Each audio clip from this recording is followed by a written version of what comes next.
The notification sound from her phone cut through the quiet afternoon like a blade. Maya Chen had been organizing her desk drawer when the familiar ping made her stomach drop before she even looked at the screen. Another credit card application denial, the third one this month. She stared at the message, her hands trembling slightly as the words blurred together. Due to your credit history. The phrase had become as familiar as her morning coffee routine, and just as bitter. Before we jump back in, tell us where you're tuning in from, and if this story touches you, make sure you're subscribed, because tomorrow I've saved something extra special for you. She set the phone down carefully, as if it might explode, and walked to her bathroom mirror. The reflection staring back showed a 25-year-old woman who looked older than her years. Dark circles under brown eyes that had seen too much disappointment. Her black hair was pulled back in the same practical ponytail she'd worn since college, and her scrubs from her shift at the pediatric clinic still smelled faintly of disinfectant and the strawberry stickers she gave to brave kids after their shots. Maya had always been careful with money, obsessively careful. She kept spreadsheets of every expense, saved receipts in labeled envelopes, and had never owned a credit card in her life. She paid cash for everything, lived in a studio apartment that cost exactly 30% of her income, and had been saving for a house down payment since she turned 18. Yet somehow, according to every financial institution in the state, she was a credit risk with a history of missed payments and maxed out accounts. The mystery had been gnawing at her for months, ever since she'd tried to finance a reliable used car to replace her ancient Honda that spent more time at Jerry's auto repair than in her driveway. The loan officer had looked at her with that particular mixture of pity and suspicion reserved for people who claim they've never seen a credit application before. "Miss Chen," he'd said, adjusting his glasses, "according to our records, you've had active credit accounts since you were 16. Maya had laughed then, thinking it was some kind of administrative error. She'd never applied for credit at 16. She'd been busy with her part-time job at the library, studying for her SATs and trying to keep up with her father's increasingly erratic behavior. David Chen had been struggling with addiction for as long as she could remember, cycling through periods of sobriety and relapse like a broken record stuck on the same sad song. Her mother had left when Maya was 12, packing a single suitcase and leaving a note that said she couldn't watch David destroy himself anymore. Maya had found the note first, tucked under a coffee mug on the kitchen counter next to the electric bill they couldn't afford to pay. She'd hidden it from her father for 3 days before he noticed Sharon wasn't coming home from work. The conversation that followed was the first of many where Maya learned to comfort an adult who was supposed to be taking care of her. After Sharon left, it became Maya's job to manage the household in ways that no middle schooler should understand. She learned to forge her father's signature on school forms when he was too high to hold a pen steady. She figured out which bills could be delayed and which ones would result in shutoff notices. She became an expert at making excuses to teachers, neighbors, and relatives about why David couldn't come to parent conferences or family gatherings. But she'd never, ever applied for a credit card. The first real clue came when she decided to pull her credit report herself.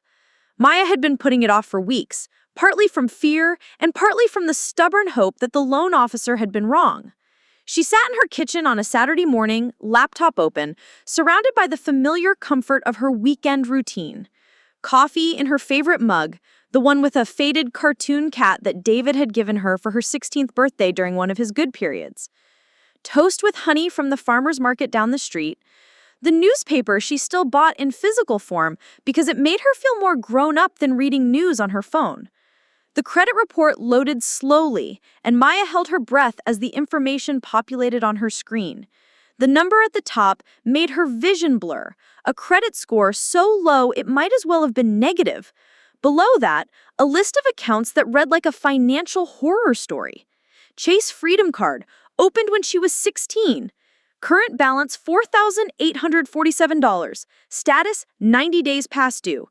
Bank of America Rewards Card opened 6 months after the Chase card. Current balance $6,123. Status charged off. Capital One secured card opened when she was 17. Current balance $1,299. Status collections. Maya counted 14 different accounts total. Credit cards, store cards, a personal loan from a predatory lender, and even a rent-to-own agreement for furniture she'd never seen. Every single account showed the same pattern: rapid accumulation of debt, missed payments, and eventual default. The addresses associated with the accounts were places she'd never lived, phone numbers she didn't recognize, but the social security number was definitely hers. Her hands shook as she scrolled through the details. The spending patterns told a story she was only beginning to understand. Cash advances from ATMs across the city, always in round numbers. Purchases at pawn shops, liquor stores, and check cashing places. Payments to bail bondsmen and criminal defense attorneys. The financial breadcrumbs led to places Maya had never been, but she recognized the geography of addiction. She called the fraud hotline for the first credit card company, her voice steady despite the growing panic in her chest. The customer service representative was polite but firm. Yes, they could see the account was opened with proper identification and social security verification. Yes, the cardholder had been making the minimum payments for the first few months. No, there was no record of any fraud reports or disputes. But I was 16, Maya said, gripping the phone tighter. I couldn't legally enter into a credit agreement? Actually, ma'am, the law allows for authorized users on family accounts.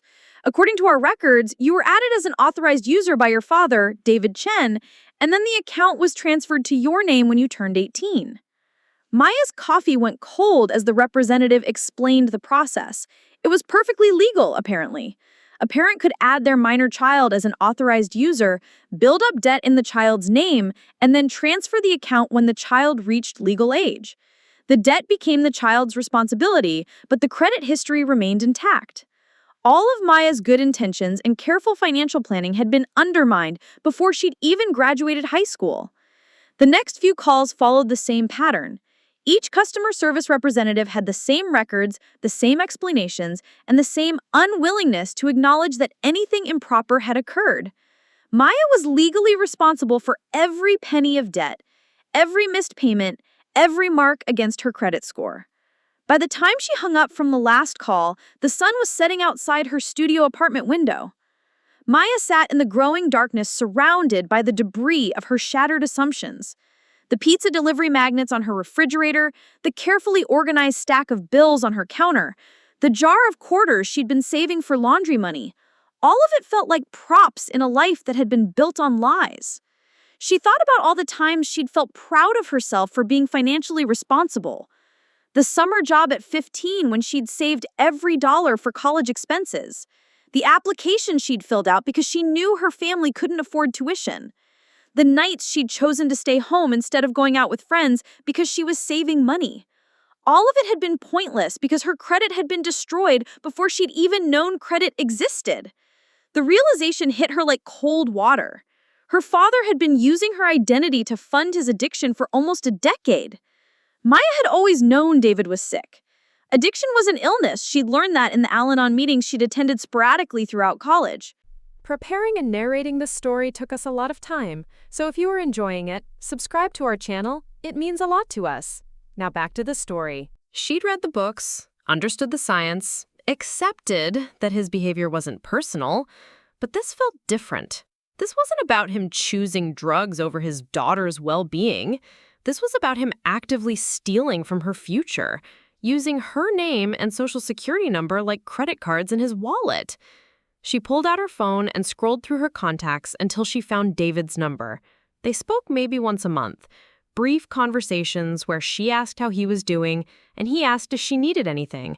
The calls usually lasted less than 5 minutes and left both of them feeling awkward and distant. Maya had moved out the day she turned 18, not out of anger, but out of necessity. She'd learned early that she couldn't save her father from himself, and staying in his orbit only pulled her deeper into chaos. David answered on the third ring, his voice thick with sleep despite it being nearly 8 in the evening. Maya, everything okay? Dad, I need to ask you something, and I need you to be honest with me. There was a pause, and Maya could hear him shifting around, probably sitting up in bed or on whatever couch he was crashing on that month. What's going on, honey? The endearment made her chest tight.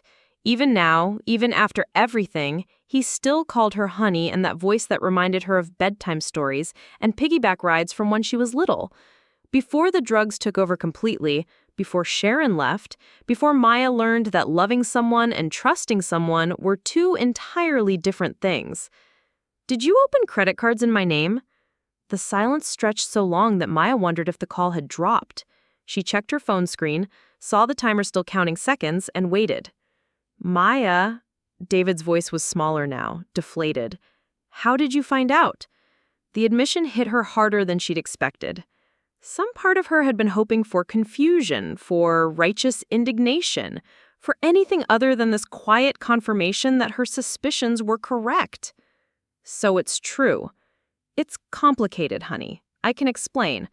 "Which part is complicated, Dad? The part where you stole my identity? Or the part where you destroyed my credit before I even knew what credit was?" She heard him sigh, a sound so heavy it seemed to carry years of exhaustion. "I was going to pay it all back. I never meant for it to hurt you." Maya stood up and walked to her kitchen window, looking out at the apartment complex parking lot where her ancient Honda sat under a broken streetlight. The same car she couldn't replace because no one would finance her a loan. The same car that needed $800 in repairs she couldn't afford because she'd been saving every penny for a house down payment that would never happen with her credit score. "When did it start?" "Maya, maybe we should talk about this in person. I can come over or you can come here and we can figure out how to fix this." "When did it start?"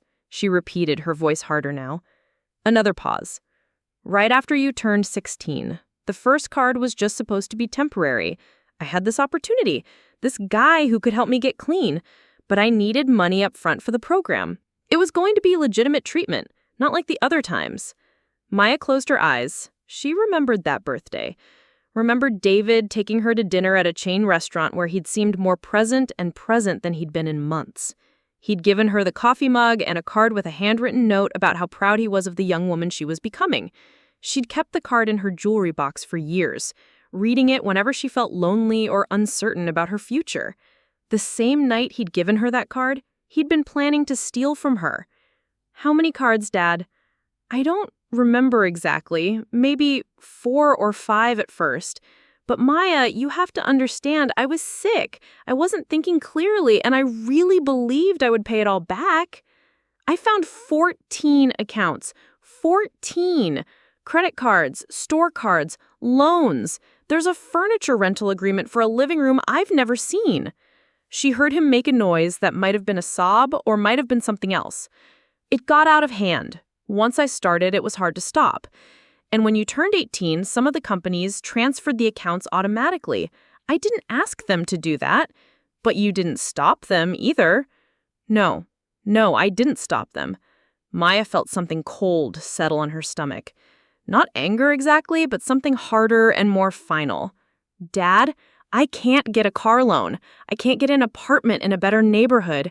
I can't even get a department store credit card to start rebuilding my credit. Do you understand what you've done to me?" "I know, honey, and I'm sorry. I'm so sorry. But we can fix this. I'm clean now, have been for 3 months. I'm working with a counselor, going to meetings. I can help you dispute the accounts, maybe declare bankruptcy, start over." The words felt rehearsed, like lines from a play David had performed before. Maya had heard variations of this speech throughout her childhood. The promises to get clean, the plans to make things right, the requests for just one more chance to prove he could be the father she deserved. "Have you done this to anyone else?" "What do you mean?" "I mean, am I the only person whose identity you've stolen, or are there others?"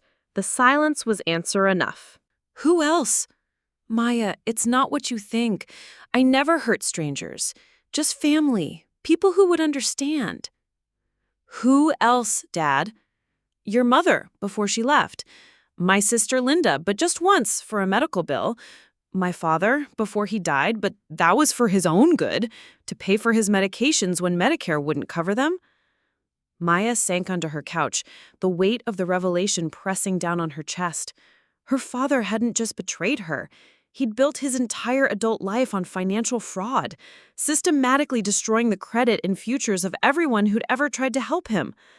Grandpa died thinking he had dementia because his bills were always mixed up. That's not true. His mind was already going. You stole from your own father. I was helping him. He couldn't keep track of his finances anyway, and I made sure his important bills got paid. Maya realized she was gripping her phone so hard her knuckles had gone white. With whose money, Dad? Whose money did you use to pay Grandpa's bills after you'd maxed out credit cards in his name? David didn't answer. The conversation continued for another 20 minutes, but it felt like hours. David alternated between apologies and justifications, between promises to make things right and explanations for why things had gotten so complicated. Maya found herself listening not to his words, but to the spaces between them. The pauses where she could hear him thinking, calculating, trying to find the right combination of remorse and rationalization that would make her forgive him. When she finally hung up, Maya sat in her dark apartment for a long time. The refrigerator hummed. A police siren wailed somewhere in the distance. Her neighbors were arguing through thin walls about whose turn it was to take out the trash. Normal sounds of normal life, but Maya felt like she was floating above it all, disconnected from the world she thought she understood. She opened her laptop and began researching identity theft recovery. The process was overwhelming. Dozens of forms to fill out, letters to write, phone calls to make. She would need to file police reports, dispute every fraudulent account, provide documentation of her age when the accounts were opened. The timeline for recovery was measured in years, not months, and there was no guarantee that all the damage could be undone. Maya had always been good at solving problems. In school, she'd been the student other kids came to for help with math homework. At work, she was known for finding creative solutions to scheduling conflicts and supply shortages. But this problem felt too big, too complex, too tangled up in years of lies and manipulation. She closed the laptop and walked to her bathroom to brush her teeth. The mirror showed the same tired face, but something in her eyes had changed. The disappointment was still there, but underneath it was something harder and more determined.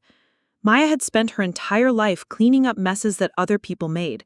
She'd learned to be responsible because the adults around her weren't. She'd learned to be careful because she couldn't afford mistakes.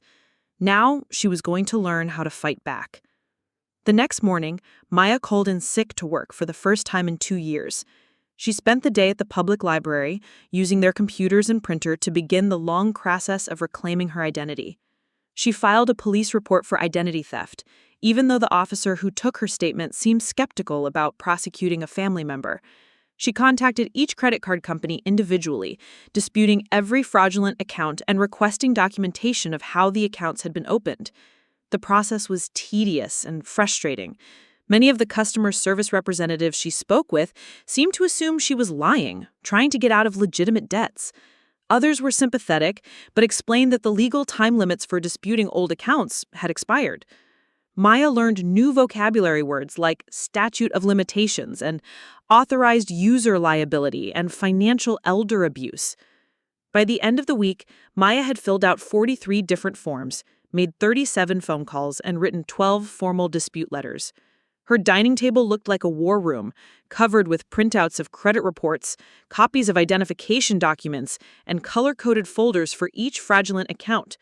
The work was exhausting, but it gave her something she hadn't felt in years, a sense of control.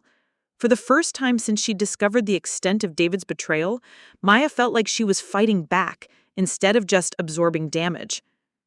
3 weeks later, she received her first victory. Capital One agreed to remove the secured card from her credit report, acknowledging that the account had been opened fraudulently. The letter was brief and businesslike, but Maya read it 3 times before carefully filing it in her Victories folder. Other companies were less cooperative. Chase insisted that the card had been legitimately transferred to her when she turned 18, making her legally responsible for the debt, regardless of how it had been accumulated. Bank of America offered to settle the charged-off account for 60 cents on the dollar, as if they were doing her a favor by allowing her to pay for purchases she'd never made. Maya's phone rang constantly during those first few weeks. Debt collectors who had purchased her old accounts for pennies on the dollar, calling with increasingly aggressive demands for payment. Maya learned to document every call, recording names and badge numbers and the specific threats each collector made. She filed complaints with the Consumer Financial Protection Bureau and the Federal Trade Commission. Fighting back felt good, but it was also isolating. Maya couldn't explain to her coworkers why she was suddenly so distracted and tired. Her friends noticed that she'd stopped going out for drinks after work, but she couldn't tell them it was because she was spending every evening on the phone with credit bureaus and law offices. The shame of having been victimized by her own father felt too personal and too complicated to share. The hardest part was maintaining her relationship with David. He called regularly, usually in the evenings when Maya was knee-deep in paperwork and phone calls. The conversations followed a predictable pattern. David would ask how the credit stuff was going, Maya would give him a brief update, and then they would talk about safer topics like the weather and Maya's job. David never offered to help with the actual work of disputing the accounts. He never provided documentation or contact information for the companies he dealt with. He never offered to pay for the fees and costs associated with cleaning up the mess he'd made. His contributions to the process were limited to periodic expressions of regret and vague promises that he would make it right somehow, someday. Maya began to understand that David's apologies were not actually about her. They were about his own guilt and his need to be forgiven so he could feel better about himself. His remorse was real, but it was selfish remorse. He was sorry that his actions had consequences for him, not that they had consequences for her. The realization was both heartbreaking and liberating. Maya had spent her entire life cleaning up messes that other people made. She'd learned to be responsible because the adults around her weren't. She'd learned to be careful because she couldn't afford mistakes. Now, she was going to learn how to fight back. She still loved him, but she no longer trusted him. More importantly, she no longer felt responsible for protecting him from the consequences of his actions. 4 months after discovering the extent of the fraud, Maya made a decision that felt both inevitable and terrifying. She was going to sue her father. The decision wasn't made in anger, though she certainly felt angry. It wasn't made for revenge, though part of her wanted David to experience consequences for his actions. Maya decided to pursue legal action because it was the only way to create a clear public record of what had happened to her. The civil lawsuit would document the timeline of David's fraud and establish legal responsibility for the debts he'd accumulated in her name. More importantly, it would send a message to the credit card companies and debt collectors that Maya was serious about fighting back. Finding a lawyer who would take her case was more difficult than Maya had expected. Identity theft cases involving family members were complicated, and the potential damages were difficult to calculate. Several attorneys told her that the statute of limitations had expired on many of the fraudulent accounts. Others suggested that family mediation might be more appropriate than litigation. Maya finally found representation through a legal aid clinic that specialized in consumer protection cases. The attorney, a sharp-eyed woman named Janet Reeves, listened to Maya's story with the focused attention of someone who'd heard similar tales before. "This isn't unusual," Janet told her during their first meeting. "Family financial fraud is actually quite common, especially in households affected by addiction or mental illness. The problem is that victims often don't discover the fraud until years later, when they're trying to make major financial decisions like buying a house or starting a business." Janet explained that Maya's case had both strengths and weaknesses. The clear paper trail and David's admission of guilt were helpful, but the passage of time and the family relationship created legal complications. Still, Janet believed they had a strong enough case to proceed. "What are your goals here?" Janet asked. "Do you want financial compensation, or are you primarily interested in clearing your credit report?" Maya had been thinking about this question for weeks. "I want people to know what happened. I want there to be consequences for him. And I want my credit fixed. Those are all reasonable goals, but I want you to understand that litigation can be unpredictable. Your father may not have assets to satisfy a judgment. Some of the debts may be too old to pursue, and family lawsuits can be emotionally devastating for everyone involved." Maya nodded. She'd already lost her relationship with David when she discovered his betrayal. The lawsuit wouldn't destroy their connection, it would just make the destruction official. The legal process moved slowly at first. Janet filed a civil complaint alleging identity theft, fraud, and intentional infliction of emotional distress. David was served with papers at his latest address, a sober living facility across town. The complaint requested both monetary damages and injunctive relief, requiring David to cooperate in cleaning up Maya's credit report. David's response came not through a lawyer, but through a series of increasingly frantic phone calls to Maya. He couldn't understand why she was taking this so far. He reminded her that he was family, that he was sick, that he'd never meant to hurt her. The conversations were painful and circular, with David alternating between self-pity and anger. "I thought you understood," he said during one late-night call. "I thought you knew that addiction was a disease." "I do understand that. But stealing my identity wasn't a symptom of your disease, Dad. It was a choice you made to avoid dealing with the consequences of your disease. So you're going to destroy my life over this?" Maya almost laughed. "Destroy your life? Dad, you're living in a halfway house. You don't own a car or have a bank account or hold down a steady job. What exactly do you think I'm going to destroy?" The question hung between them, and Maya realized she'd touched on something David hadn't wanted to admit. His life was already destroyed. The lawsuit wasn't threatening his stability or his future. It was just making his failures public and official. Still, David fought the lawsuit with the same energy he'd once put into finding his next fix. He hired a lawyer, a public defender who specialized in addiction-related cases, and argued that his actions had been the result of mental illness and substance abuse. The strategy was to portray David as a victim of his own disease, rather than a predator who had targeted his own daughter. The discovery process was illuminating. Through court-ordered document production, Maya learned details about David's fraud that even she hadn't suspected. Bank records showed that he'd been systematically draining her accounts for almost a decade, using cash advances to pay rent, buy drugs, and cover legal fees from previous arrests. There were records of David calling credit card companies to impersonate Maya, changing addresses and contact information to avoid detection. Email printouts showed him researching bankruptcy laws and identity protection services, not to help Maya, but to find new ways to avoid getting caught. Most disturbing were the handwritten notes David had kept, apparently to keep track of his various fraudulent accounts. In his messy scrawl, Maya could see calculations of available credit limits, payment due dates, and strategies for moving debt between accounts. The notes read like a business plan for financial fraud, with complete contingency plans and risk assessments. Maya realized that David's betrayal had been far more calculated and systematic than she had originally understood. This wasn't opportunistic theft driven by drug cravings.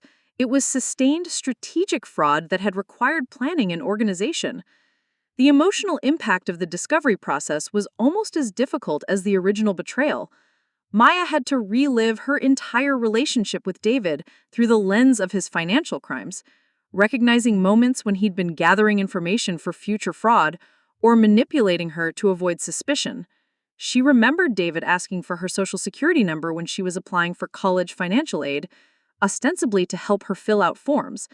She remembered him volunteering to pick up her mail when she moved into her first apartment, claiming he wanted to make sure nothing important got lost in the transition. She remembered conversations about her future plans, her career goals, her financial aspirations, conversations she thought showed his interest in her life, but now realized were intelligence-gathering missions. Every memory was tainted by the knowledge that David had been viewing her not as his daughter, but as an asset to be exploited. The legal process took almost a year, and during that time, Maya's life began to change in ways she hadn't expected.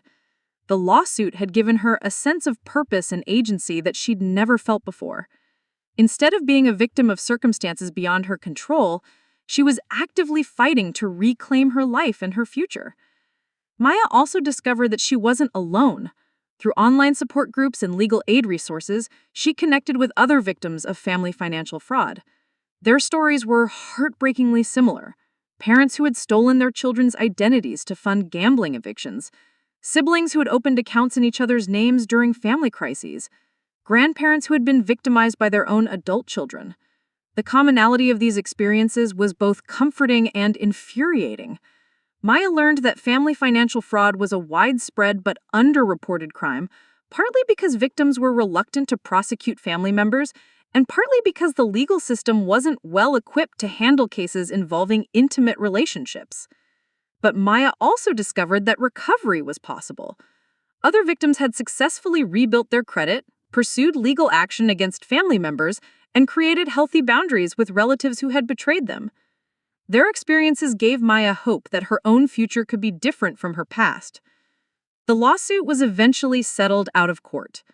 David agreed to a judgment acknowledging his responsibility for the fraudulent accounts and promising to cooperate in disputing them with credit bureaus. The monetary damages were largely symbolic. David had no assets to satisfy a significant judgment, but the legal acknowledgement of his fraud was valuable for Maya's credit repair efforts. More importantly, it had created a clear public record of what had happened to her. Maya could now present credit card companies and debt collectors with court documents proving that she'd been the victim of identity theft, not a deadbeat borrower trying to avoid responsibility for legitimate debts. The settlement also included a restraining order preventing David from accessing Maya's financial information or opening accounts in her name in the future. The order was probably unnecessary. Maya had already taken steps to freeze her credit reports and monitor her accounts. But it provided additional legal protection and peace of mind. But the real victory wasn't legal or financial. It was personal. For the first time in her adult life, Maya felt like she was in control of her own story. She was no longer the daughter of an addict defined by her father's failures and limitations. She was a woman who'd been victimized but had chosen to fight back. Someone who'd refused to accept injustice just because it came from family. The process had been exhausting and painful, but it had also been empowering. Maya had learned that she was stronger and more resilient than she'd ever imagined. She'd discovered resources and support systems she hadn't known existed. Most importantly, she'd proven to herself that she could trust her own judgment and protect her own interests, even when doing so meant challenging the people who were supposed to love and protect her. As Maya looked back on the year of litigation and credit repair, she felt something she hadn't experienced since childhood: optimism about the future. Her credit score was slowly improving as fraudulent accounts were removed from her reports. She'd received pre-approval notices for car loans and apartment rentals. For the first time in almost a decade, Maya's financial future looked bright. But the most significant change wasn't in her credit report or her bank account. It was in her relationship with herself. Maya had learned to trust her own instincts, to advocate for her own needs, and to set boundaries with people who claimed to love her but whose actions suggested otherwise.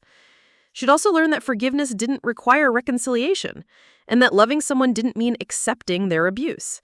Maya still cared about David and hoped he would eventually achieve lasting sobriety, but she no longer felt responsible for his recovery or obligated to sacrifice her own well-being for his comfort. The journey from victim to survivor had been longer and more difficult than Maya had ever imagined, but it had also been more transformative. She was no longer the daughter who cleaned up other people's messes and accepted other people's excuses. She was a woman who demanded accountability, fought for justice, and refused to be defined by other people's failures. And that transformation, Maya realized, was worth more than any amount of money David could have stolen. The morning Maya decided to confront David face-to-face arrived with the kind of gray Seattle drizzle that made everything look muted and uncertain. She'd been putting off this conversation for weeks, handling everything through lawyers and court documents, but her attorney Janet had made it clear that a personal confrontation might be necessary to get the cooperation they needed for the credit disputes. Maya parked outside the Sunrise Recovery Center, a converted motel that housed men transitioning out of treatment programs. The building's faded yellow paint and broken neon signs spoke to the kind of place where hope came with expiration dates, and second chances cost more than most people could afford. She sat in her car for 10 minutes, engine running, watching residents shuffle between the main building and a detached laundry facility. David emerged from room 14, wearing clothes she didn't recognize, a clean flannel shirt and jeans that actually fit him properly. For a moment, Maya almost didn't recognize her father. His face had filled out slightly, and his hair was cut shorter than she had seen it since she was a child. Sobriety looked good on him, which somehow made everything worse. She rolled down her window when he approached the car, noting how he moved with the careful deliberation of someone who was still learning to navigate the world without chemical assistance. "You look different," she said, not bothering with pleasantries. David's smile was hesitant, like he was testing whether warmth was still welcome between them. 3 months clean, longest stretch I've had since your mother left. Maya nodded but didn't return the smile. We need to talk. Really talk. Not like our phone conversations. I figured that's why you came. David glanced back at the recovery center, where several residents had gathered on the front steps to smoke and watch the interaction. Want to go somewhere else? There's a diner down the street. The Cascade Diner was the kind of place that survived on strong coffee and the assumption that anyone eating there had already given up on better options. Maya chose a booth in the back corner, away from the handful of other customers who looked like they were nursing hangovers or killing time between shifts at jobs that didn't pay enough to matter. David ordered coffee and wheat toast, the kind of careful eating that suggested either poverty or a stomach that was still learning to process food without chemical interference.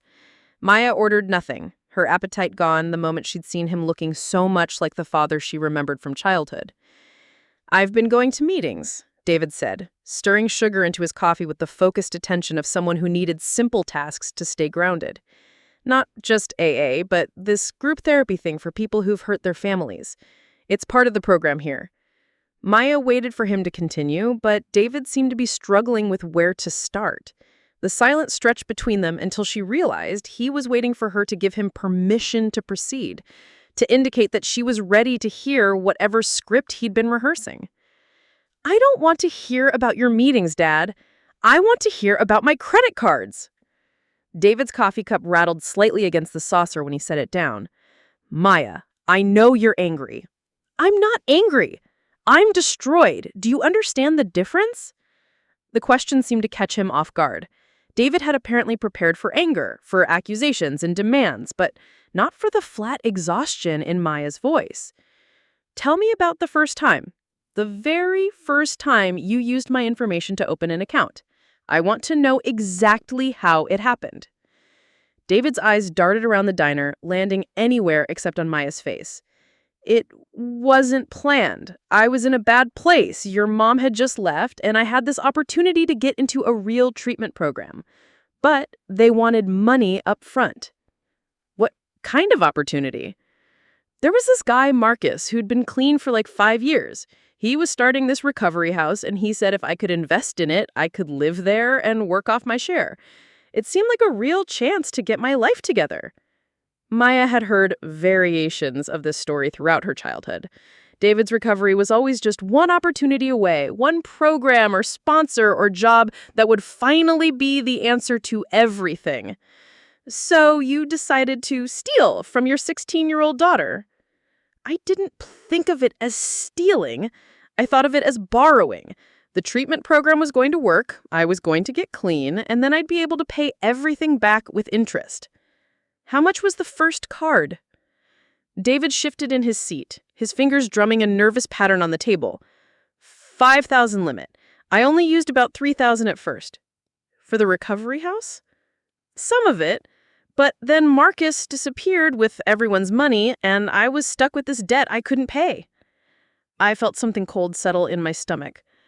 So you opened another card? Just to make the minimum payments on the first one. I figured if I could keep the account current, you'd never even know about it. But you didn't stop there. David's silence was answer enough.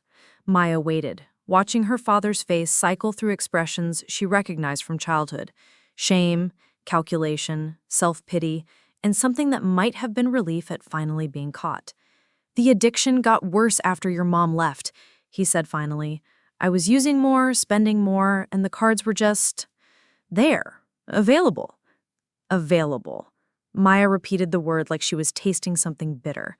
My identity was available to you. It wasn't like that. You were my daughter. I was taking care of you, providing for you.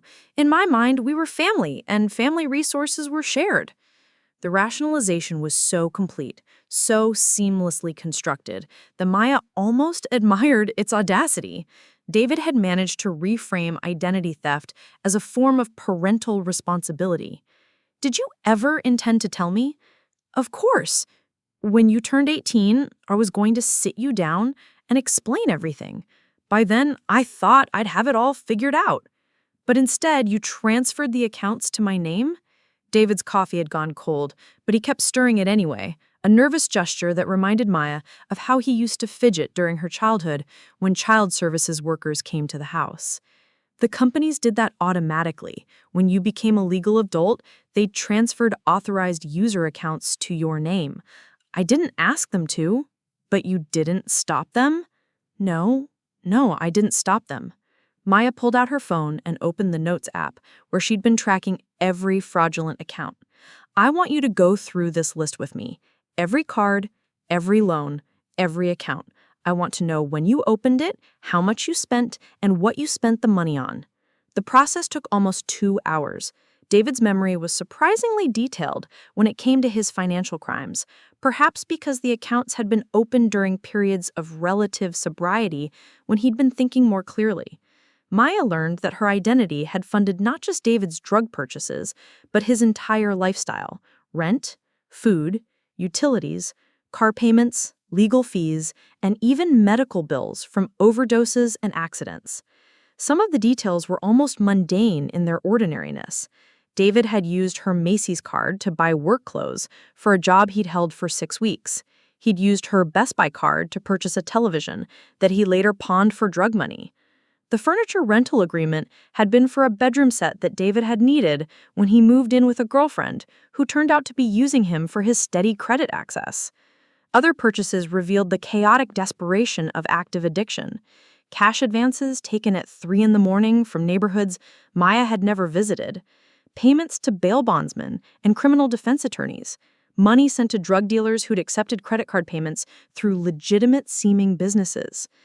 The worst part, David said, working his way through the list, was how easy it became.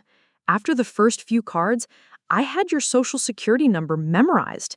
I knew your mother's maiden name, your birth date, all the security questions. I could apply for new credit in your name faster than I could apply for credit in my own name. Maya felt sick listening to the clinical details of her own victimization. David described forging her signature with the same matter-of-fact tone he might use to describe tying his shoes. "Did you ever think about what this would do to me?" David looked genuinely puzzled by the question. "I thought I'd pay it all back before you needed credit for anything. You were just a kid. I figured you wouldn't be buying a house or a car for years. But I was planning to.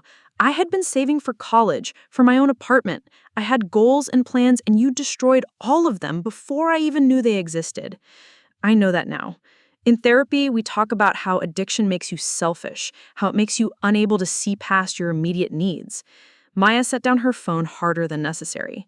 "Stop talking about addiction like it's something that happened to you. You made choices, hundreds of individual choices to steal from me. You're right. I made those choices." The admission should have felt like progress, but Maya found herself frustrated by David's willingness to agree with her.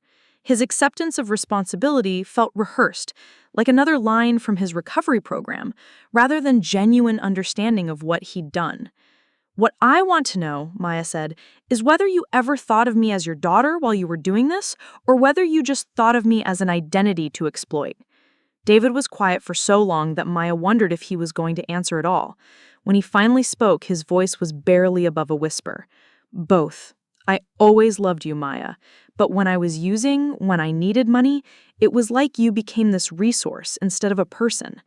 I knew it was wrong, but the wrongness felt abstract, like something I could deal with later." Maya realized she had been holding her breath. The honesty was both more and less than she had wanted. More because David was finally acknowledging the calculated nature of his betrayal, less because his love for her hadn't been enough to stop him from destroying her future. "Are there any accounts I don't know about?" "No. What you found is everything." "Are you sure? Because if I find out later that you're still lying to me, I'll make sure you go to prison." David's eyes widened at the threat, but he nodded slowly. "There's nothing else, Maya. I swear on your mother's grave." The reference to Sharon made Maya's chest tight. Her mother had died in a car accident 3 years earlier, before Maya discovered the extent of David's fraud.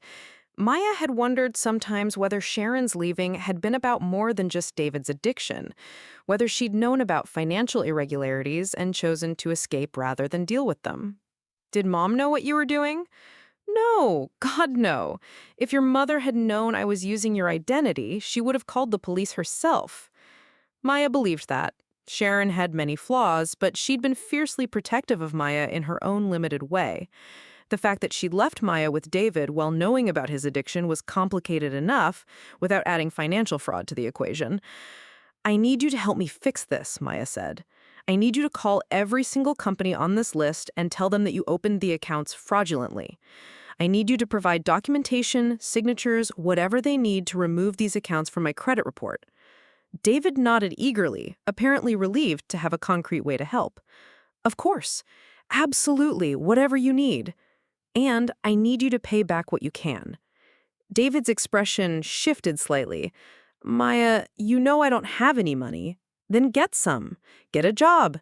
Get 2 jobs. Sell whatever you own. I don't care how you do it, but I want to see some effort to repay what you stole. I'm trying to rebuild my life. If I take on too much financial pressure, it might trigger a relapse." Maya stared at her father across the diner table, seeing him clearly for perhaps the first time in her adult life. Even now, even after acknowledging what he'd done, David was still looking for ways to avoid consequences. His recovery was important, but somehow it was always more important than repairing the damage he'd caused. "Let me be clear about something, Dad. Your sobriety is your responsibility. My credit report is also your responsibility. You don't get to choose which responsibility is more convenient. I'm not trying to avoid anything. I just want you to understand the position I'm in. The position you're in is that you're a criminal who stole from his own daughter for almost a decade. The position I'm in is that I'm 25 years old with the credit history of someone who's filed bankruptcy twice." David flinched at the word criminal, but Maya pressed on. "I can't buy a car. I can't rent a decent apartment. I can't get a credit card to start rebuilding my credit legitimately. Do you understand what that means for my future? We can fix this. With my help, with the lawyers, we can get it all straightened out." "Maybe, but even if we remove every fraudulent account, the damage is already done. I've lost almost 10 years of credit building. I've lost opportunities for jobs that require credit checks, apartments in safe neighborhoods, loans for education or starting a business." Maya could see that David was struggling to understand the full scope of what his actions had cost her.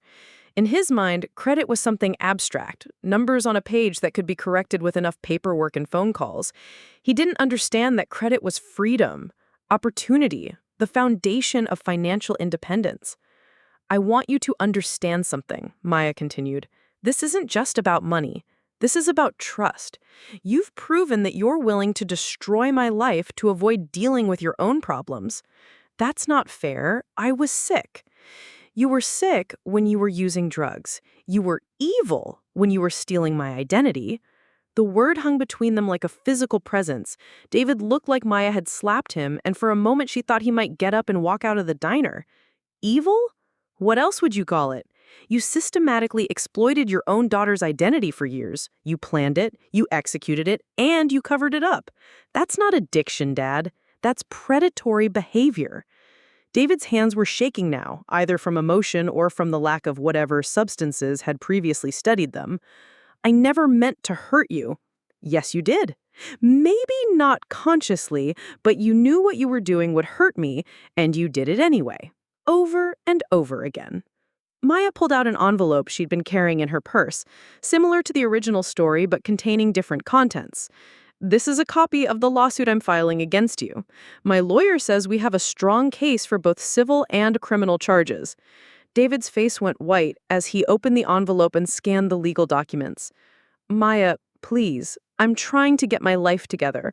A criminal record will destroy any chance I have of finding steady work. You should have thought about that before you decided to destroy my financial future. You're my father. No. You're a man who happens to share my DNA and who spent my childhood and young adulthood exploiting that relationship for financial gain." Maya stood up from the booth, leaving money on the table for her untouched coffee. "You have 2 weeks to start making phone calls to credit card companies. If I don't see progress by then, I'm moving forward with criminal charges." David grabbed her arm as she started to leave, his grip desperate and slightly too tight. "Maya, please, I'm begging you. I can't survive prison. Not at my age, not with my health." Maya looked down at her father's hand on her arm, then back at his face.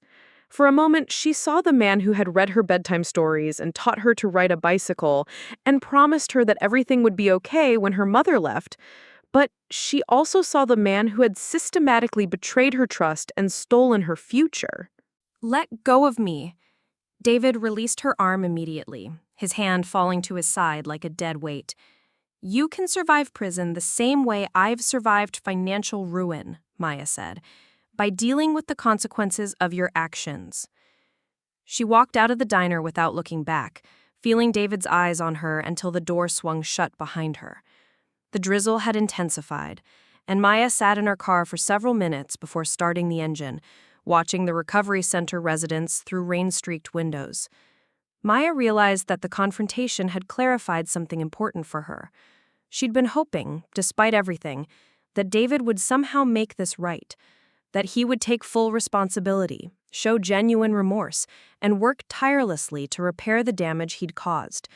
Instead, she discovered that David was still fundamentally the same person he'd always been, someone who took responsibility only when forced to, who minimized his actions when possible, and who prioritized his own comfort over everyone else's well-being. The drive home took her past the bank, where she'd been denied her first car loan, the apartment complex where she'd been rejected for a lease, the car dealership where a salesman had looked at her credit report and suggested she might want to consider a bicycle instead. Maya had been ashamed during those encounters, assuming that her financial problems were her own fault somehow. Now she drove past these places with anger instead of shame. Every rejection she'd faced, every opportunity she'd lost, every time she'd felt like a failure for not being able to achieve basic financial milestones, all of it had been the result of David's deliberate sabotage. When Maya got home, she found a voicemail from Janet Reeves waiting on her phone. A major credit card company had agreed to remove 2 accounts from Maya's credit report after reviewing the documentation from David's lawsuit. It was a small victory, but Maya felt a surge of satisfaction that was better than any feeling she'd had in months. She spent the evening on her computer researching criminal penalties for identity theft and financial fraud. The information was more encouraging than she'd expected. Identity theft was a federal crime, and the penalties included both prison time and mandatory restitution to victims. Even if David had no current assets, a criminal conviction would establish her legal right to any future income or property he acquired. More importantly, criminal charges would create an official record that Maya had been a crime victim rather than an irresponsible borrower. This record would be valuable for credit repair efforts and might qualify her for victim assistance programs she hadn't known existed. Maya also discovered that several states had passed laws making it easier for identity theft victims to clear their credit reports, and that some credit monitoring services offered free assistance to crime victims. The resources available to her were more extensive than she'd realized, but most of them required formal documentation that she'd been the victim of a crime. The decision to pursue criminal charges against David was becoming less about revenge and more about practical necessity. If Maya wanted to fully recover from his betrayal, she needed every available tool and resource. Criminal charges weren't just about punishment, they were about restoration. That night, Maya called Janet Reeves at home to discuss their options for criminal prosecution. Janet explained that the district attorney's office had a special unit for financial crimes, and that family-related identity theft cases were becoming more common. The prosecutor I work with most often is very sympathetic to these cases, Janet said. She understands that family fraud can be just as damaging as stranger fraud, sometimes more so, because the victims often don't discover it until years later. What are the chances that David would actually go to prison? It depends on his criminal history, his cooperation with restitution efforts, and whether he's willing to plead guilty.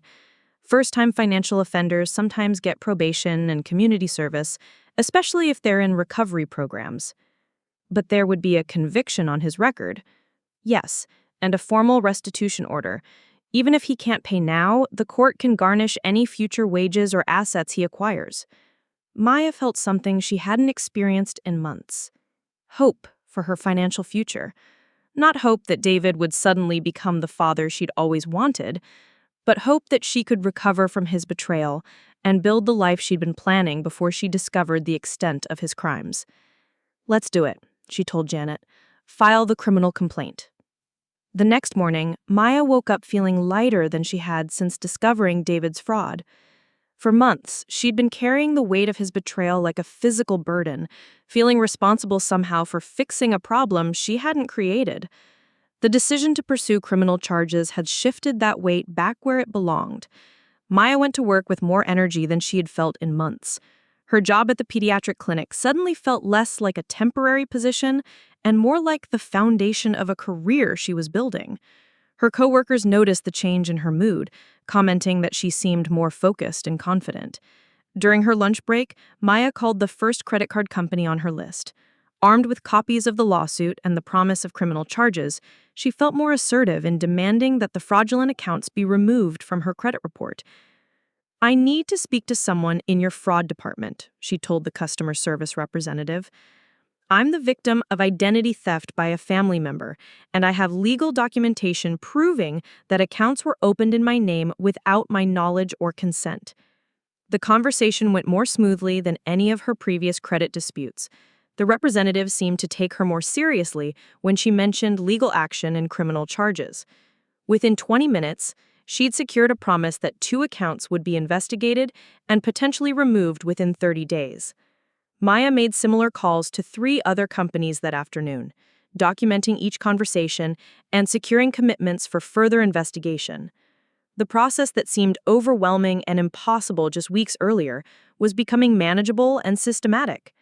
For the first time since discovering David's betrayal, Maya allowed herself to imagine a future where her credit was restored and her financial dreams were possible again. She pictured herself shopping for a reliable car, touring apartments with good security and updated appliances, maybe even starting to save for a house down payment. But more than the material improvements, Maya imagined a future where she didn't have to carry the shame and anger of David's betrayal. A future where his actions had consequences that didn't include destroying her own life in the process. The criminal complaint was filed 3 days later. David was arrested at the recovery center on a Tuesday morning, processed through the county jail, and released on his own recognizance with a court date scheduled for the following month. Maya learned about the arrest through a phone call from Janet Reeves, who'd been notified by the prosecutor's office. "How do you feel?" Janet asked. She considered the question. She didn't feel vindictive or satisfied in the way she'd expected. Instead, she felt something closer to relief. The legal system was finally acknowledging that what had happened to her was a crime, not just a family dispute or a financial misunderstanding. "I feel like I can start moving forward," Maya said. That evening, Maya received a series of increasingly frantic phone calls from David. She let them all go to voicemail, finally listening to the messages before bed. "Maya, please call me back. I can't believe you actually had me arrested. I thought we were working together to fix this. I just got out of jail. Do you have any idea what that was like? The other inmates, when they found out what I was in for. Maya, please, we need to talk. I'll do whatever you want. I'll call every company. I'll get a job. I'll pay back every penny. Just please, please drop the charges. I can't go to prison. I won't survive it." Maya deleted the messages without responding. David's panic was understandable, but it wasn't her responsibility to manage his emotions or protect him from the consequences of his actions. Instead, she spent the evening researching credit repair strategies and financial planning resources for identity theft victims. She made lists of her goals for the next year, the next 5 years, the next decade. For the first time in months, her future felt like something she could actively shape, rather than something that was happening to her. The preliminary hearing was scheduled for the following week, and Maya planned to be there, not to support David, but to show the court that his victim was real, present, and determined to see justice served. Maya realized that her relationship with David would never recover from this process, but she was surprisingly okay with that. She'd spent her entire life trying to maintain a connection with a man who was constitutionally incapable of putting her needs before his own wants. The criminal charges weren't about destroying David's life, they were about reclaiming her own. And for the first time since discovering his betrayal, Maya felt like that reclamation was finally possible. The courthouse smelled like floor wax and decades of disappointment. Maya arrived 30 minutes early for David's sentencing hearing, choosing a seat in the back row where she could observe without being drawn into conversations with her father's sparse collection of supporters. The recovery center had sent a counselor to speak on David's behalf, and Maya recognized one of his AA sponsors sitting near the front, a thin man with nervous hands who kept checking his watch. David entered the courtroom wearing an ill-fitting suit that someone from the recovery center had probably donated for the occasion. His hair was neatly combed, and he walked with the careful posture of someone trying to project respectability while handcuffed. When he spotted Maya in the gallery, his face crumpled briefly before he forced himself to look away. The proceedings were remarkably brief. David had already pleaded guilty to 14 counts of identity theft and fraud, accepting a plea bargain that included 5 years probation, community service, and a restitution order for the full amount of debt he'd accumulated in Maya's name. The judge, a middle-aged woman with steel-gray hair and reading glasses that made her look like a disapproving librarian, reviewed the terms with business-like efficiency. "Mr. Chen," she said, looking directly at David, "do you understand that this restitution order means you'll be making payments to your daughter for the rest of your working life?"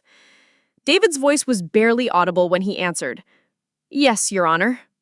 "And do you understand that any future financial fraud will result in immediate revocation of your probation and a mandatory prison sentence?"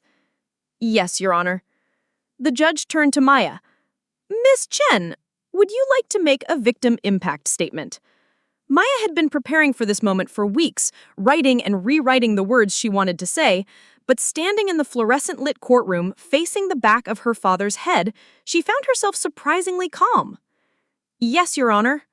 Maya walked to the podium, her prepared statement folded in her hands, but when she began to speak, the words came from somewhere deeper than the script she'd memorized. "My father didn't just steal my money," she said, her voice carrying clearly through the small courtroom. "He stole my trust in family, my faith in the people who were supposed to protect me, and almost 10 years of financial progress. But more than that, he stole my peace of mind." She could see David's shoulders shaking slightly, but she continued without pausing.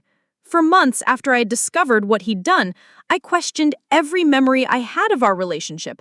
I wondered if he'd ever seen me as his daughter, or if I'd always been just an opportunity to exploit. I wondered what else he'd lied about. What other ways he'd manipulated me that I hadn't discovered yet." Maya glanced at David's lawyer, a public defender who looked like she'd rather be anywhere else, then back at the judge. "The financial damage can be repaired, eventually. Credit scores can be rebuilt, accounts can be closed, debts can be resolved, but the emotional damage is permanent. I'll never again be able to trust someone completely, to believe that family means unconditional protection and support." She paused, looking directly at the back of David's head. "My father taught me that the people who claim to love you are often the ones most willing to betray you for their own benefit. That's a lesson I'll carry for the rest of my life." Maya folded her statement and returned to her seat. The judge thanked her, finalized David's sentence, and dismissed the court. David turned to look at Maya as he was led away by a probation officer, his eyes red and desperate, but she was already gathering her things to leave. Outside the courthouse, Janet Reeves was waiting with a stack of paperwork and something that almost resembled a smile. "How do you feel?" she asked, the same question she'd posed months earlier but with a different tone now. "Free," Maya said, and realized she meant it. The restitution payment started arriving 6 weeks later. $75 every 2 weeks, automatically deposited into Maya's checking account from David's job at a furniture warehouse. The amount was modest, representing roughly 20% of his minimum wage income, but Maya found unexpected satisfaction in watching the deposits accumulate. It wasn't about the money, although every payment helped chip away at the debt consolidation loan Maya had taken to pay off the fraudulent accounts that couldn't be disputed. It was about accountability, about David being forced to confront his consequences twice a month for the foreseeable future. The restitution payments Maya used for specific purposes: car maintenance, apartment security deposits, small luxuries she'd been denying herself for years.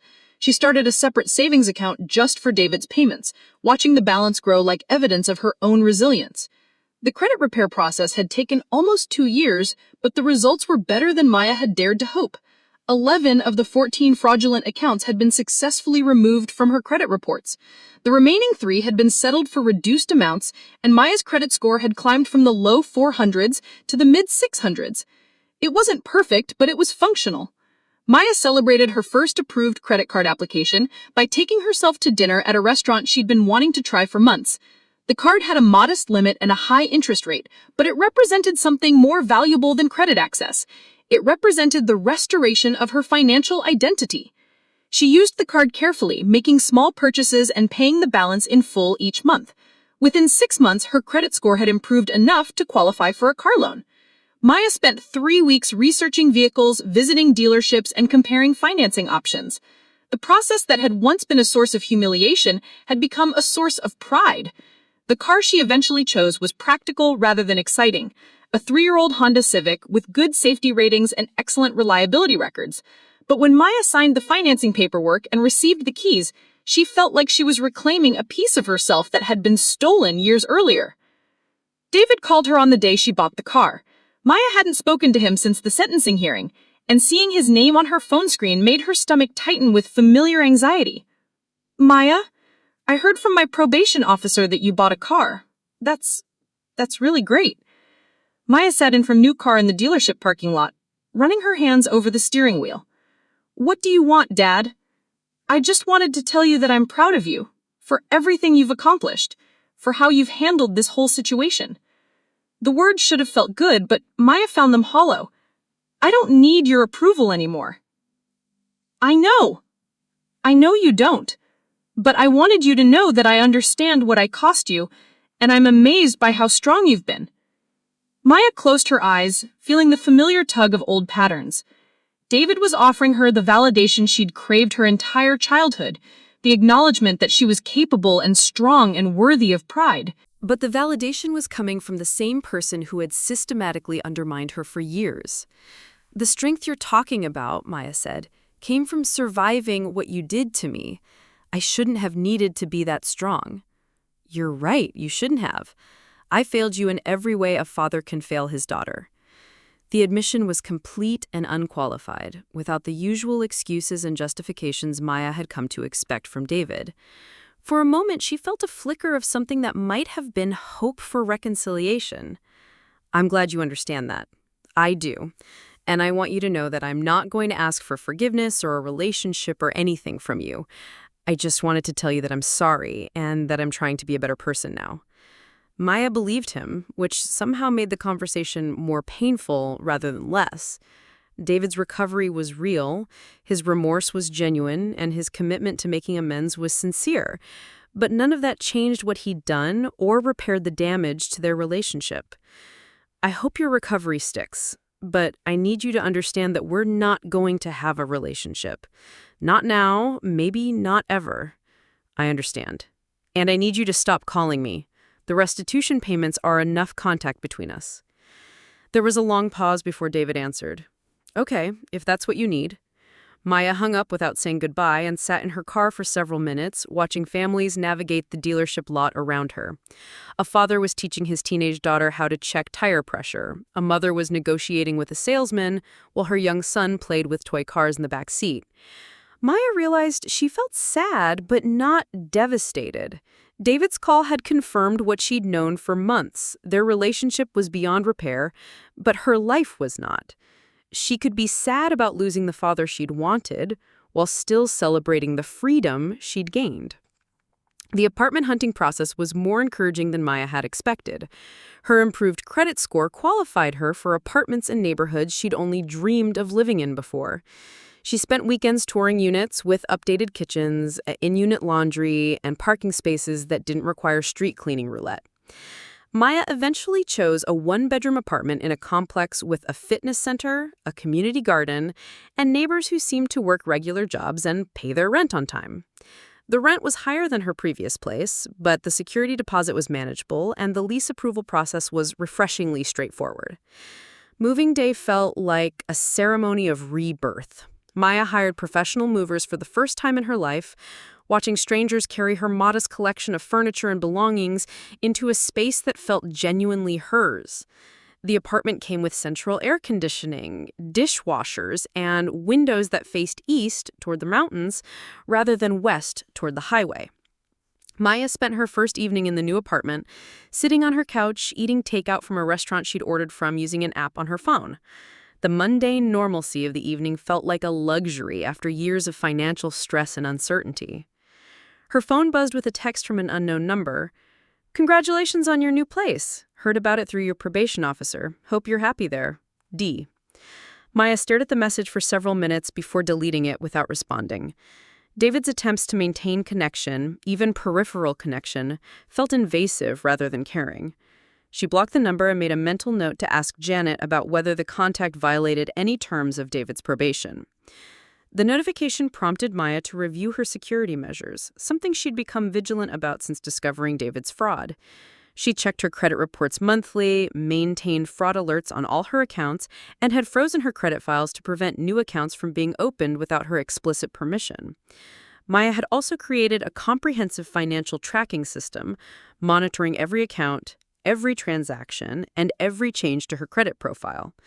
The vigilance was exhausting sometimes, but it gave her a sense of control that felt essential to her recovery.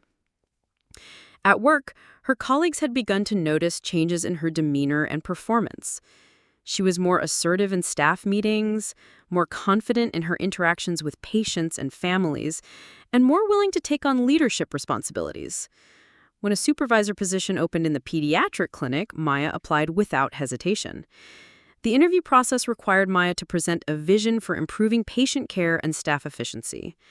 She found herself drawing on the organizational and advocacy skills she'd developed during her credit repair process, translating those abilities into healthcare management concepts.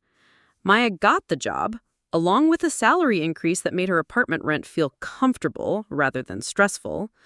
The promotion also came with better health insurance, retirement matching, and professional development opportunities that could lead to even greater advancement. Standing in her new office, looking out at the clinic where she'd worked as a staff nurse for 3 years, Maya felt something she hadn't experienced since childhood: genuine pride in her accomplishments. This success belonged entirely to her, untainted by family drama or financial manipulation. Maya's social life had also begun to evolve in unexpected ways. She joined a financial literacy volunteer program, teaching money management skills to young adults aging out of foster care. The work connected her with other people who understood systemic barriers and personal resilience, creating friendships based on shared values rather than shared trauma. Through the volunteer program, Maya met Rebecca, a social worker who specialized in family financial abuse cases. Rebecca had grown up in a household where financial manipulation was a tool of control, and she'd spent her career helping other victims recognize and escape similar patterns. Family financial abuse is one of the most underreported crimes in America, Rebecca told Maya during one of their coffee meetings. Victims often don't realize they're being victimized until years later, and even then they're reluctant to pursue legal action against family members. Maya found their conversations therapeutic in ways that traditional counseling hadn't been. Rebecca understood the complexity of loving someone who had systematically betrayed her trust, the guilt of pursuing legal action against family, and the long-term process of rebuilding both credit and confidence.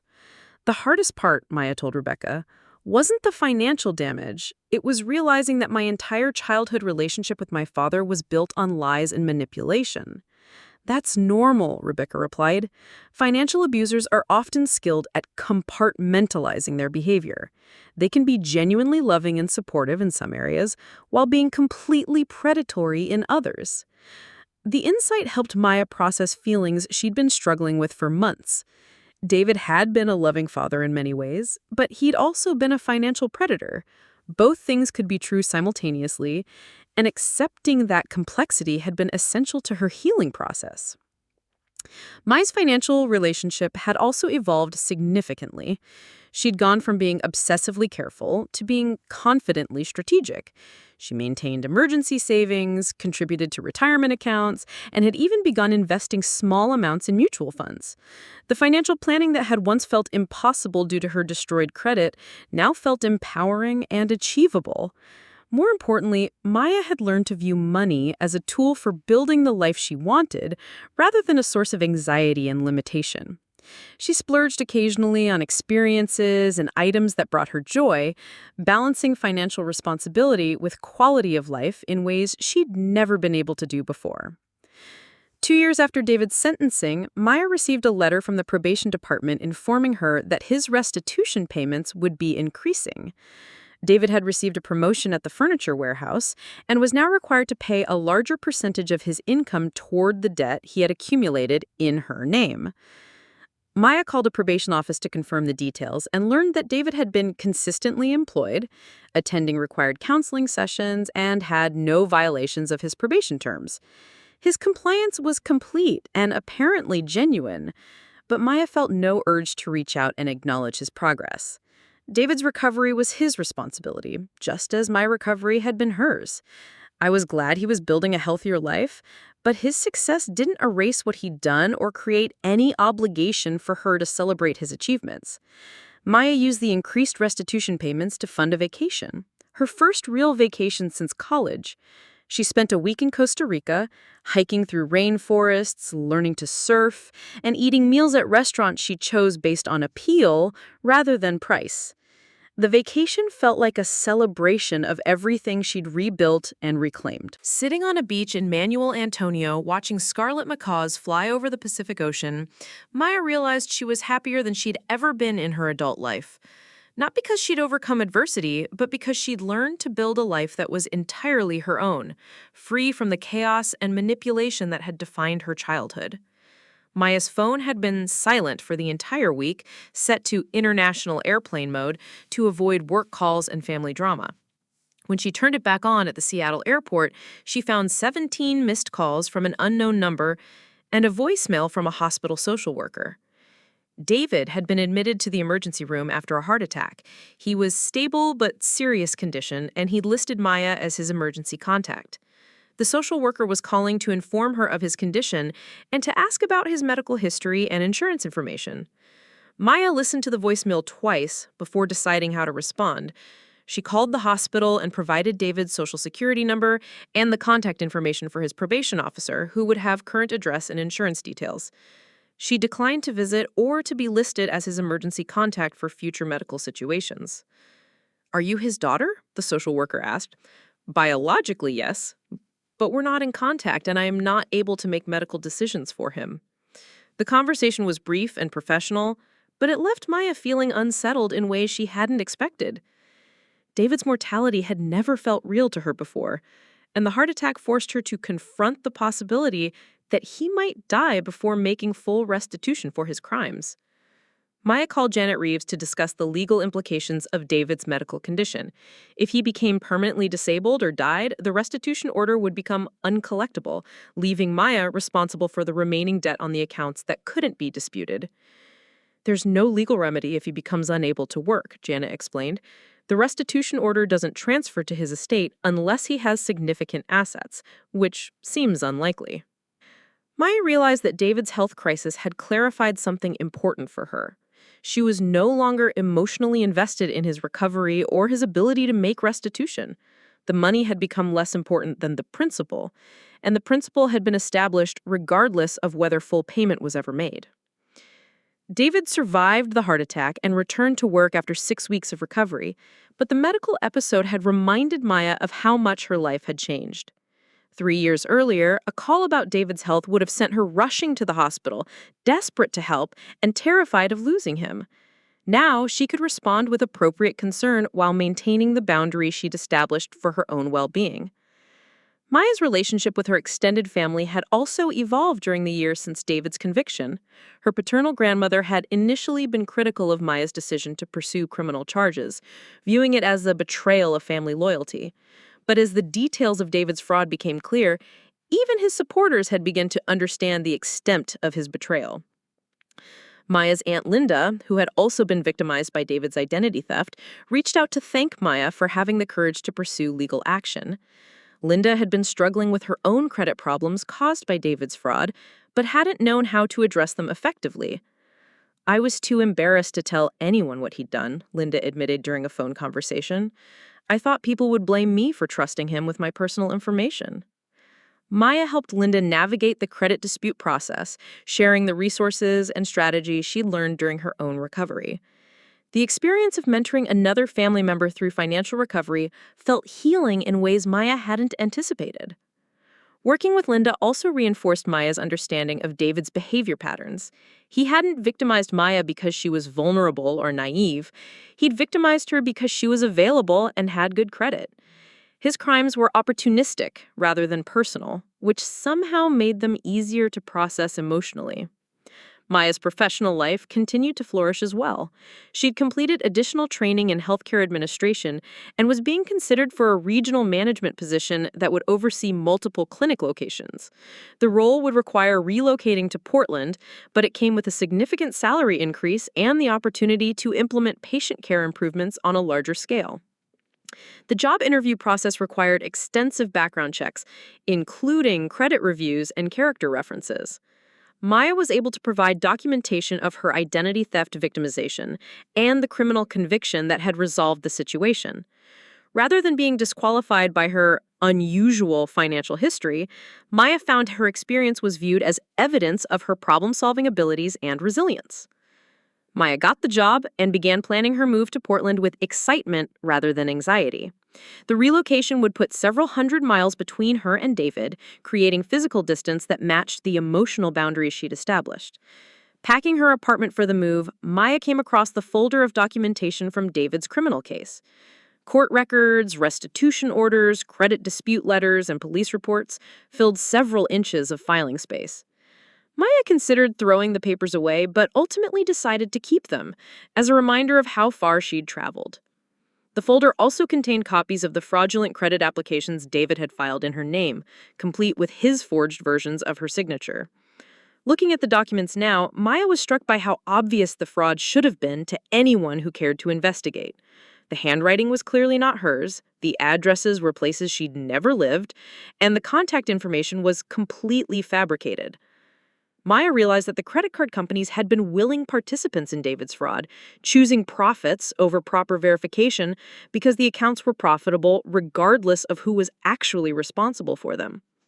The systemic failures that had enabled David's crimes were still in place, ready to victimize other families who lacked the resources or knowledge to fight back effectively. This understanding motivated Maya to increase her volunteer work with financial literacy programs. She began speaking at community centers and high schools about identity protection, family financial abuse, and the importance of monitoring credit reports. The presentations were difficult emotionally, requiring Maya to share personal details about David's betrayal, but they also felt purposeful and healing. Maya's final restitution payment from David arrived 2 weeks before her move to Portland. The electronic deposit was unremarkable in itself, but it represented the end of a chapter that had defined her life for almost 4 years. David had paid back approximately 60% of the debt he'd accumulated in her name, with the remainder forgiven due to the statute of limitations on collection efforts. Maya used the final payment to buy furniture for her new apartment in Portland, choosing pieces that reflected her personal style rather than financial limitations. A comfortable sofa, a dining table with chairs that matched, artwork for the walls, and plants that required actual care and attention. Setting up her new home, Maya felt a sense of completion that had nothing to do with David's payments or legal obligations. She'd built a life that was entirely her own, free from the chaos and manipulation that had defined her childhood and early adulthood. Maya's new apartment faced west toward the Cascade Mountains, and she spent her first evening in Portland watching the sunset paint the peaks in shades of gold and pink. The view was spectacular, but what Maya appreciated most was the silence. No traffic noise, no arguing neighbors, no phone calls from debt collectors or family members demanding emotional labor she couldn't afford to give. For the first time in her adult life, Maya's future felt completely open and entirely her own. She had good credit, a career she was passionate about, savings in the bank, and relationships based on mutual respect rather than obligation or manipulation. The life she was living bore no resemblance to the chaos and instability of her childhood, and that transformation felt like the greatest victory of all. Maya never spoke to David again after moving to Portland. The restitution payments had ended, the legal obligations were complete, and she had no desire to maintain even peripheral contact with the man who had spent her adolescence and young adulthood systematically betraying her trust. Sometimes Maya wondered if David thought about her, if he regretted his choices, if he understood the full scope of what his addiction had cost both of them. But those questions no longer kept her awake at night or intruded on her daily happiness. Maya had learned that healing didn't require forgiveness or reconciliation or understanding from the people who had hurt her. Healing required boundaries, self-advocacy, and the courage to build a life that prioritized her own well-being over other people's comfort. Standing in her new kitchen, making coffee from beans from a local roaster, and planning her day at a job she loved, Maya felt something she'd never experienced before: complete peace with her choices and total confidence in her future. She was no longer the daughter of an addict or the victim of financial fraud. She was simply Maya Chen, a successful healthcare administrator who happened to have an unusual personal history. And that identity, built entirely on her own terms, felt like the most valuable thing she'd ever owned. Up next, you've got 2 more standout stories right on your screen. If this one hit the mark, you won't want to pass these up. Just click and check them out.